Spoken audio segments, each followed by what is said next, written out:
खोया खोया चांद।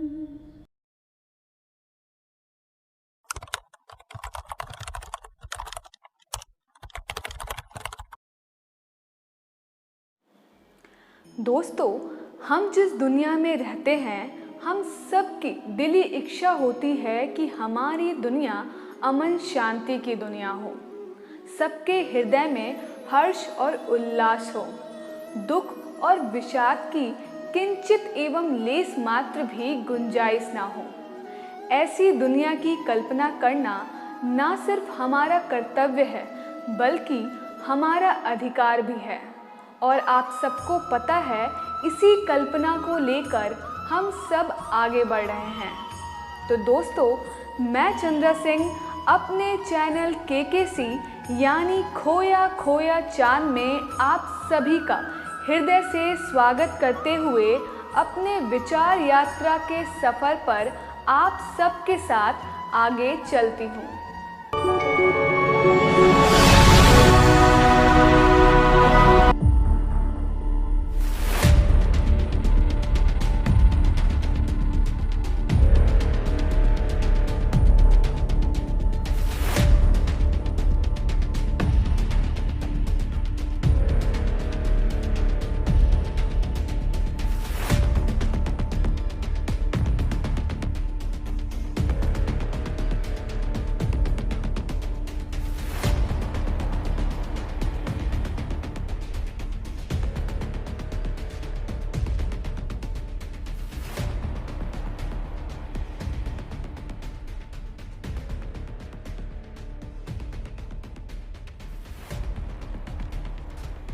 दोस्तों, मेरे कहने का तात्पर्य यह है कि हम सभी जीव जंतु, जड़ चेतन जिस धरती पर आश्रय लिए हुए हैं, वह धरती किसी कल्पनाओं के चंद्रलोक से कम खूबसूरत और आनंददायक नहीं है, मगर हमने अपने स्वार्थ और संकुचित सोच से इसे बदरंग कर दिया है, जिसमें अब हमें एक एक सांस लेना भी भारी पड़ रहा है। तो अब ये हमारा ही फर्ज है कि हम इस सूरत को बदलें और इसकी खोई खूबसूरती और मर्यादा को फिर से बहाल करें। खासकर ये दायित्व आज के युवा पीढ़ी के कंधों पर है और इसीलिए मैं युवा शक्ति का आह्वान करती हूँ कि वे अपने इस दायित्व को स्वीकारें और जिन झंझावातों में हमारी स्वर्ग सी धरती फंस गई है, उससे उसे बाहर निकालें। दोस्तों, मेरा यह प्रयास भी शायद उस राम सेतु के निर्माण में किए गए उस गिलहरी के छोटे से योगदान के भांति ही एक छोटा किंतु पावन योगदान साबित हो, ऐसी मेरी आकांक्षा है। प्रिय दोस्तों, प्रकृति ने हमारी इस धरती को भला किस सौंदर्य से और किस सुख से नहीं नवाजा है। मुझे तो लगता है कि ईश्वर और परमात्मा ने इसे हसीन, खूबसूरत और आनंद से परिपूर्ण करने में कोई कसर नहीं छोड़ी है। इसका दर्शन करने के लिए मात्र आपके पास सही दृष्टि होनी चाहिए। आपको इसका कितना एहसास है, ये तो मैं नहीं कह सकती, मगर मैंने जो एहसास किया है उसका दीदार मैं आप सबको ज़रूर कराना चाहूँगी। प्रिय दोस्तों, आप सब अपनी आंखें बंद कीजिए और मेरे साथ मेरे विचार विमान पर सवार हो जाइए और निकल पड़िए इस आनंद लोक की सैर करने। हमारी धरा जब गहरी और शांत निद्रा से ब्रह्म मुहूर्त में अलसाई सी अपनी आंखें खोलती है, तो सब कुछ जीवंत हो उठता है। एक नई ऊर्जा और एक नई स्फूर्ति का स्वतः संचार होने लगता है। ब्रह्म मुहूर्त में शांति का जो साम्राज्य होता है वह तो अपने आप में एक अद्भुत अनुभूति होती है। मन इतना शांत होता है कि उसी में खो जाने की इच्छा हो जाती है, किंतु तभी विहग का जागरण होता है और उनके मधुर कलरव से ध्यान निद्रा भंग होती है, मगर उनका आनंददायी स्वर मन में एक आनंद लोक स्थापित कर लेता है। जी चाहता है कि मन इसी आनंद लोक में सदैव विचरण करता रहे।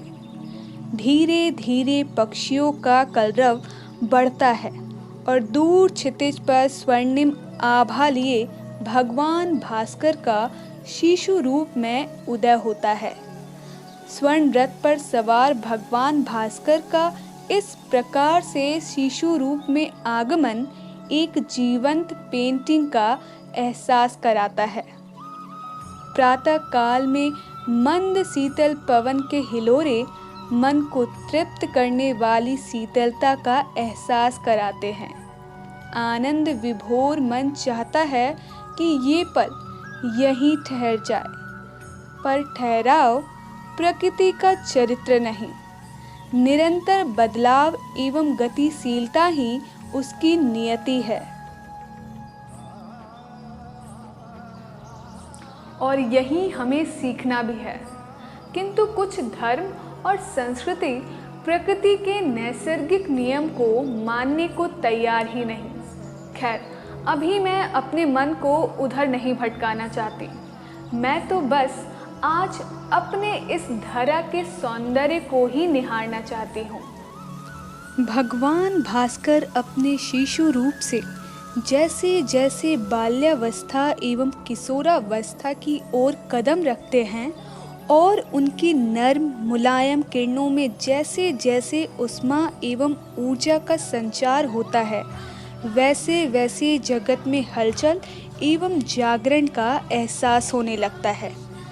लगता है जैसे जगत के समस्त जीव जंतु, नदी, पहाड़, वन उपवन, झरने एवं अन्य जल स्रोत जैसे नींद से जाग उठे हों और सभी अपने अपने दिनचर्या में पूर्ण मनोयोग से लड़ जाने को तत्पर हो गए हों। प्रकृति का जागरण का यह पल भी बड़ा ही निराला होता है। दोपहर होते होते मानो भास्कर पूर्ण रूप से युवा और प्रौढ़ हो जाते हैं।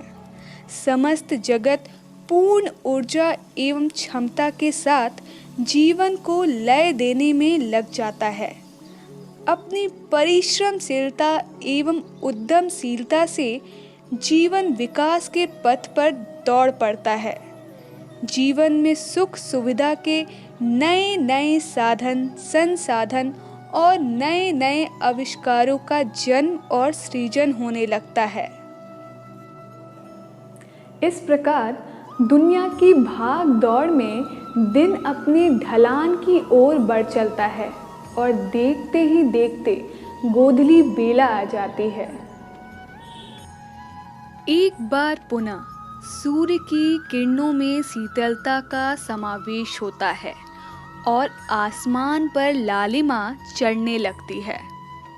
पक्षियों का समूह चहकते हुए अपने नीड़ की ओर लौटने लगते हैं और ऐसा प्रतीत होता है कि मानो वे आज की अपनी सफलता पर अपना उल्लास प्रकट कर रहे हो।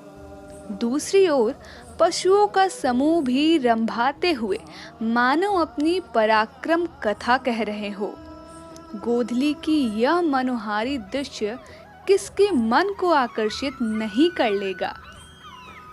संध्या होते ही जैसे ही भगवान भास्कर अपने नयन बंद कर लेते हैं, वैसे ही अंबर में अनगिनत तारे टिमटिमाते प्रकट हो आते हैं और ऐसा प्रतीत होता है कि धरती के ऊपर असंख्य हीरों से भरा एक चादर का आवरण फैल गया हो। दोस्तों, धरती के सजने और संवरने का यह सिलसिला नित्य और निरंतर चलता रहता है। पता नहीं यह कब आरंभ हुई थी और कभी थमेगी भी या नहीं। मेरी तो यह कामना है कि यह सिलसिला कभी भी रुके नहीं। प्रिय दोस्तों, तो आपने देखा कि हमारी जीवनदायिनी माँ धरती कितनी सुंदर और मनोहारी है। इस सौंदर्य से लदे और आनंद एवं उमंग से परिपूर्ण धरती को कोई दर्द दे रहा है या लहूलुहान कर रहा है तो वह कोई और नहीं बल्कि उसके कुपुत्र हम मानव ही हैं। क्या हमें इस पर कभी भी लज्जा भी आएगी या नहीं?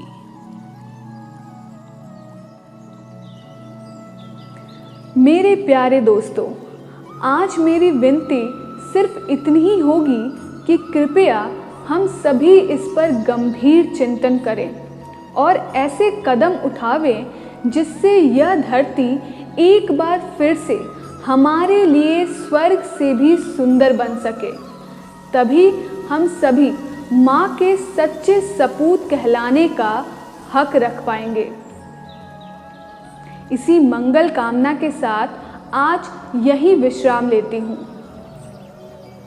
मंगलम भगवान विष्णु, मंगलम गरुणध्वज, मंगलम पुंडरीकाक्ष, मंगलाय तनोहरे।